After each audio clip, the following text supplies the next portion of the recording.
morning, class. Good morning, servants. Can someone lead the prayer? For me. Let us bow our heads and begin the blessings of the Lord. Son, and Holy Spirit. Our Father who art in heaven, hallowed be thy name. Hallowed be thy will on earth as it is in heaven. Give us this day our daily bread, and forgive us our sins, as we forgive those who trespass against us. And lead us not into temptation, but deliver us from evil. Before we take a seat, can we arrange our chair, our desk, and see if there's some brush on the floor and put them away.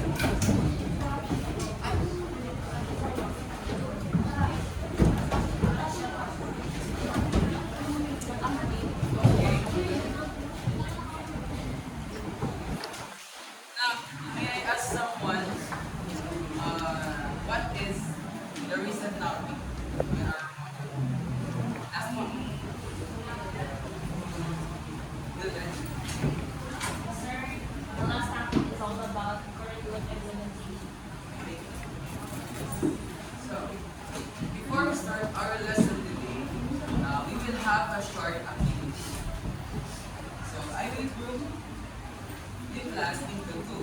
So, here's the group 1, and this is the group 2. So, I have here a set of jumbled letters. Now, you will try to solve what word can you form in this jumbled letters. So, here, or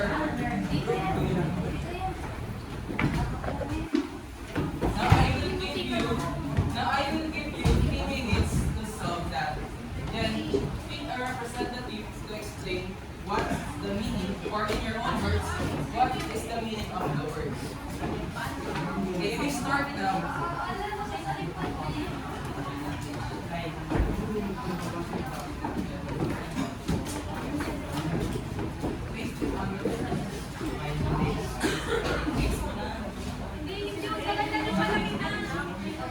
Kaya hindi naman siya map na.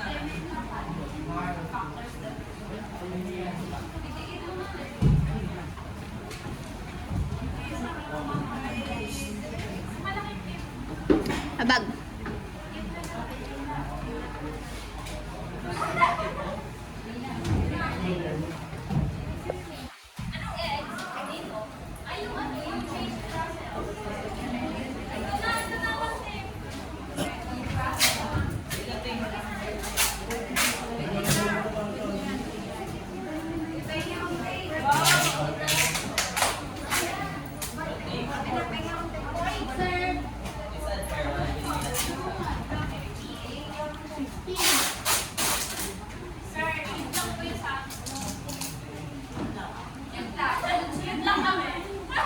Jing. MJ. Yung tape.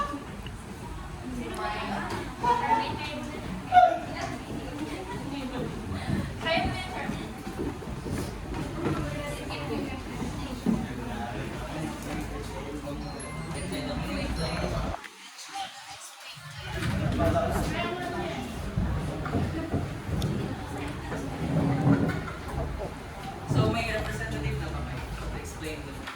Yes po. Let's start with group 1. Would like to Si Ola po, sir.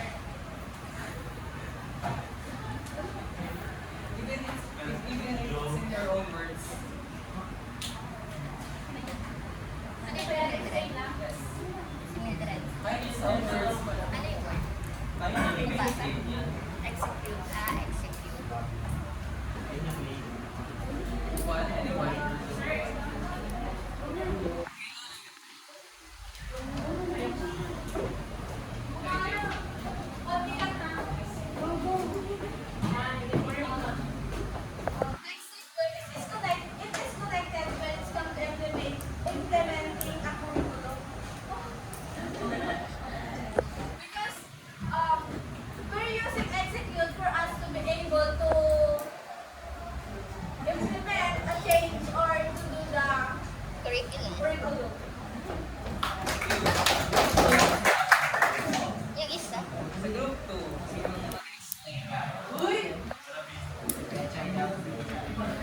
Jai.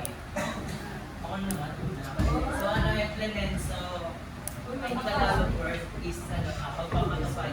So ginagamit siya dun sa curriculum. So parang implementation ng curriculum. So let's start our lesson. Okay, quiet class, quiet. As you may already know, curriculum implementation entails putting into practice the prescribed courses of study, syllabuses, and subjects. So, in the word entails, it means to involve. Again, curriculum implementation, it involves practicing the prescribed courses of study, syllabuses, and subject. Now, this process of practicing helps the student or a learner to acquire knowledge and experience. You should know that there will be no curriculum implementation without a learner. Why? Because a learner is the central figure of the curriculum process. Now, when does implementation happen? It happens when a learner, again, acquire the plan experience, knowledge, skills, even attitudes and ideas that a learner needs to function effectively in a society. Again, implementation happens when a learner acquires the plan, experiences, knowledge, skills, attitudes, and ideas for a learner to function effectively in a society. Now, in your module, we have three natures of implementation. Can someone please read the number one nature? Leila.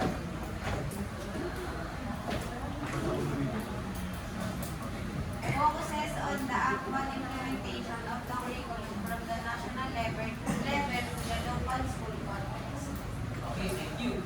From the word focus, it focuses on the original basis. It focuses on the original curriculum implementation by the national levels to the local school context. Okay? It simply says that it do not contain of constant in that curriculum, but only focuses on the original basis. Okay, number two.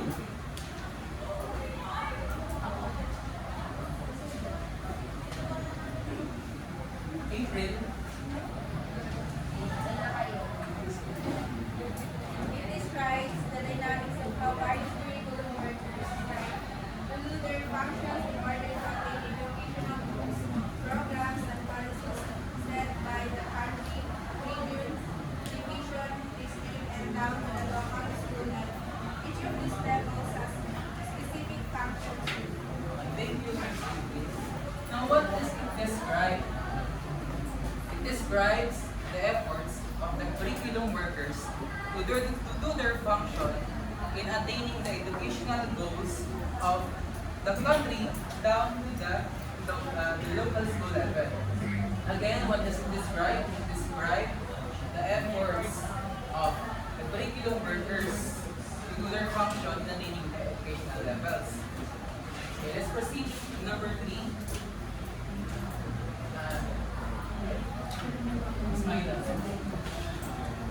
The implementation of the curriculum is influenced by the educational goals set by the government or schools. Thank you. Now, there is what we call educational goals that are being set by the government and schools. Now, it simply says that the implementation is influenced by the educational goals and it is supported by the educational goals. So, okay. Now, moving on. In implementation, we also have what we call the change process. Because over time, a curriculum upgrades. It improves. and it grows. Now, these are the 5 change process of implementation. Okay. Can someone please read number 1? Saan yun? Innovation must be technically sound. Innovation must be technically sound. Innovation, it is a new idea, a method, or a device.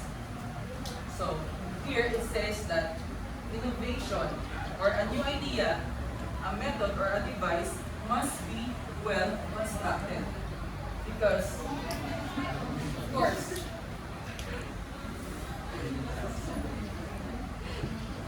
of course, innovation must be well constructed for us teachers to know more about the curriculum or to master the curriculum. Number 2. Sola. Innovation requires change in the structure of the traditional schools. So, like I've said earlier, innovation must grow. Innovation must upgrade and change the structure of the traditional schools such as public schools. Number 3. Israel. Innovation must be manageable and visible for the average. Thank you. Like I've said earlier, innovation is a method or a device.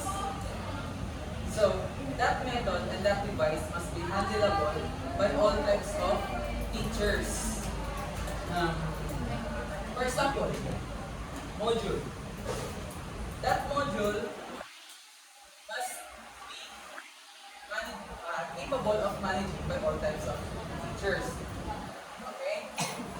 Again, innovation must be manageable, feasible for the average teacher. It means, again,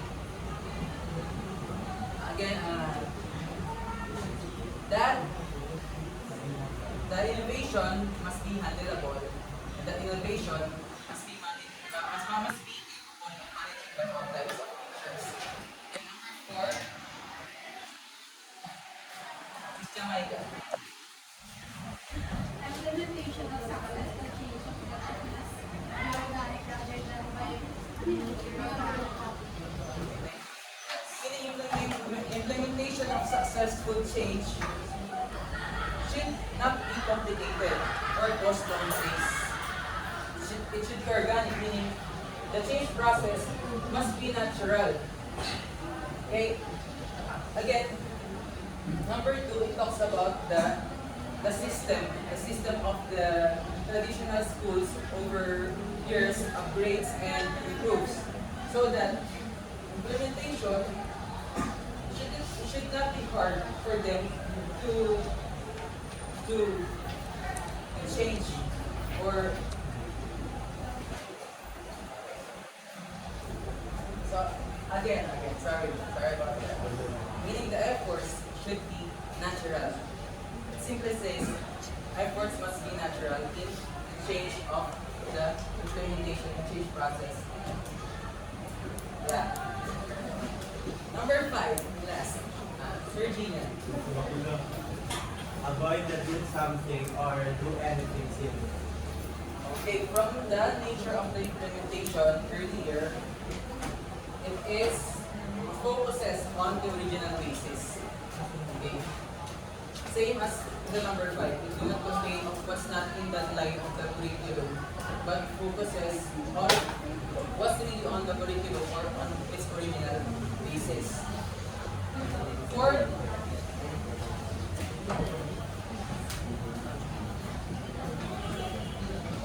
For the 3 important elements of change, I call Mr. Romero.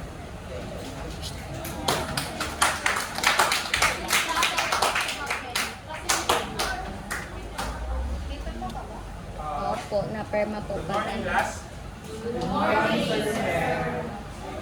Okay. What are the three important elements of senior module? Module 15. Ano ba? Three important elements of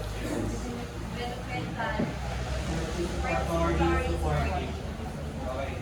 So the first one is developmental. In developmental, when you hear developmental, what comes in your mind first?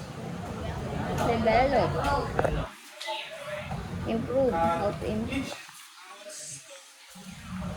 what's the number one? Listen. Number one, sir. Developmental. Agree.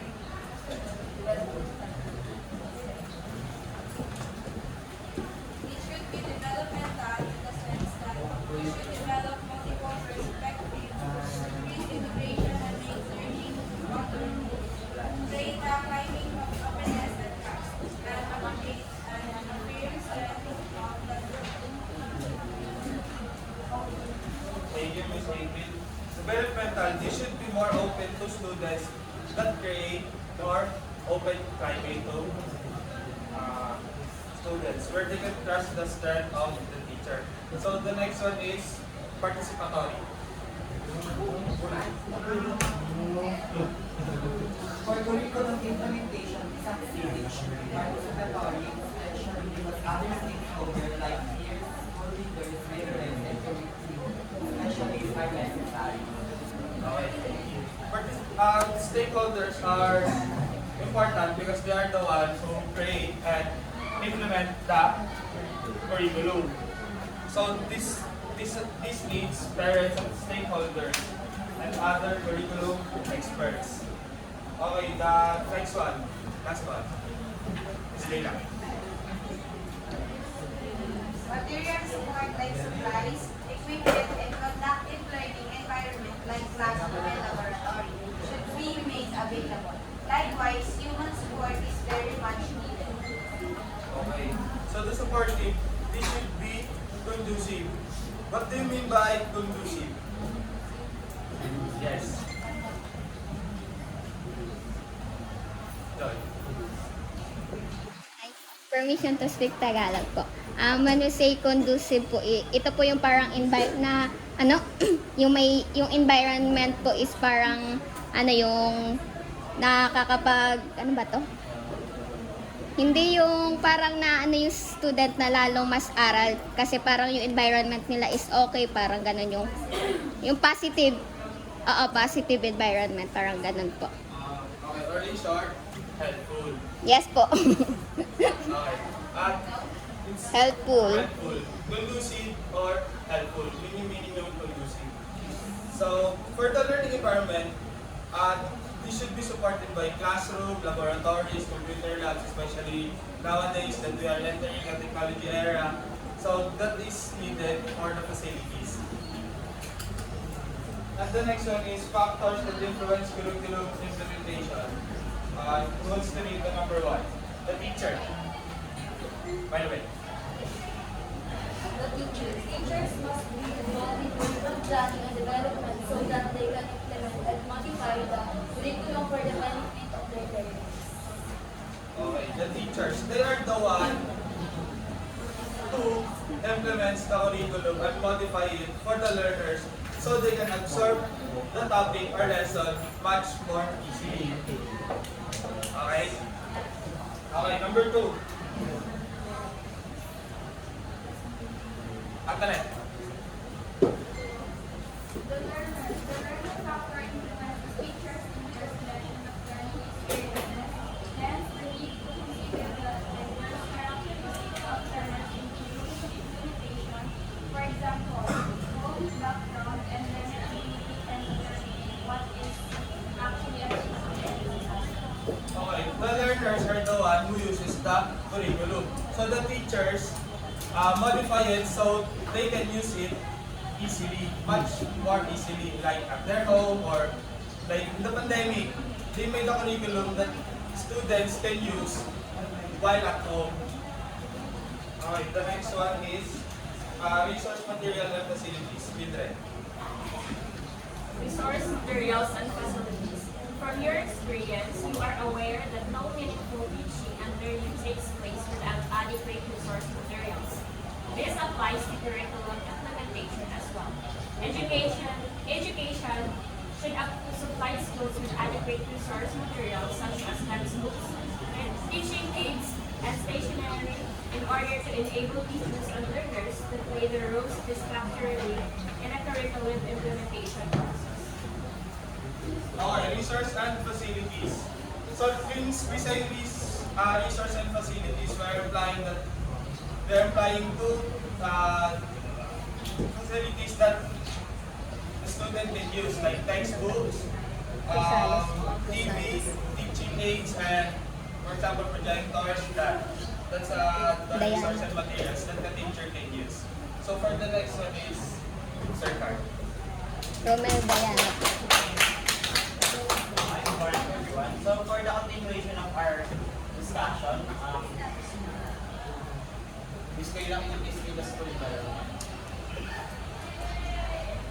School environment. One other factor that influences curriculum implementation is the Bisanya. particular circumstances of each school. Schools located in rich socio-economic environments and those that have educate humans and materials resources can implement the curriculum to an extent that would be difficult or impossible for schools in poor economic environments. Okay, so in our module, there's a word that says socio-economic environment. Do you know what is socio-economic